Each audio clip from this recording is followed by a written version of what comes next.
Hello friends, ఈరోజైతే egg fried rice recipe చూపిస్తాను. దానికి కావాల్సిన పదార్థాలు వచ్చేసి ఉల్లిగడ్డలు, పచ్చిమిర్చి, బీన్స్, అలాగే కట్ చేసిన అల్లము, పసుపు, ఉప్పు, కారం, జీలకర్ర పొడి, మిరియాల పొడి, అలాగే ఉప్పు మీ దగ్గర ఉంటే వేసుకోండి, బీన్స్ లేకపోతే లేదు. క్యారెట్ మాత్రం ఖచ్చితంగా వేసుకోవండి, టేస్ట్ బాగా వస్తుంది.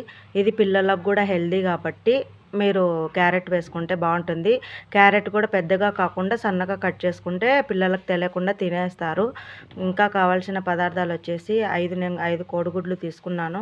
అలాగే రైసు. ఇప్పుడైతే ఈ రైస్ని నేను లెఫ్ట్ ఓవర్ రైస్ తీసుకుంటున్నాను. మన ఇళ్ళల్లో ఆల్రెడీ మిగులుతుంటున్నది కదా, అదైనా తీసుకోండి, లేకపోతే ఫ్రెష్గా అయినా వండుకోండి. ఇప్పుడైతే స్టవ్ మీద ప్యాన్ పెట్టుకొని ప్యాన్లో ఆయిల్ హీట్ అయిన తర్వాత చూడండి, ఆయిల్ ఇలా హీట్ అయిన తర్వాత ఇందులో ఫస్ట్ మనం కట్ చేసుకున్న క్యారెట్ వేయండి.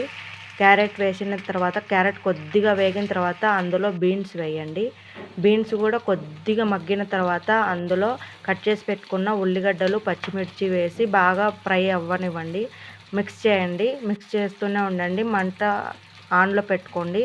అలా ఫ్రై అయిన తర్వాత అందులో ఒక 10 మినిట్స్ అలా బాగా మగ్గనివ్వండి. మగ్గిన తర్వాత అందులో ముందుగా మనము కట్ చేసి పెట్టుకున్న, నా దగ్గర క్యాప్సికమ్ ఉంది కాబట్టి నేను కట్ చేసి పెట్టుకున్న క్యాప్సికమ్ వేస్తున్నాను. మీ దగ్గర ఉంటే వేసుకోండి, లేకపోతే లేదు.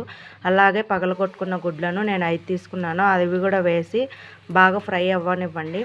ఇప్పుడైతే ఇందులో ముందుగా మనం తీసి పెట్టుకున్న మసాలాలు, ఉప్పు, కారం, పసుపు, అలాగే జీలకర్ర పొడి, మిరియాల పొడి వేసి కొద్దిగా గుడ్లకు పడుతుంది కదా, ఇప్పుడే వేసి తిప్పండి. బాగా తిప్పేసి బాగా ఫ్రై అయిన తర్వాత దేనికది విడిపోవాలి. చూడండి, ఇలా విడిపోయిన తర్వాత ఇందులో రైస్ వేయండి.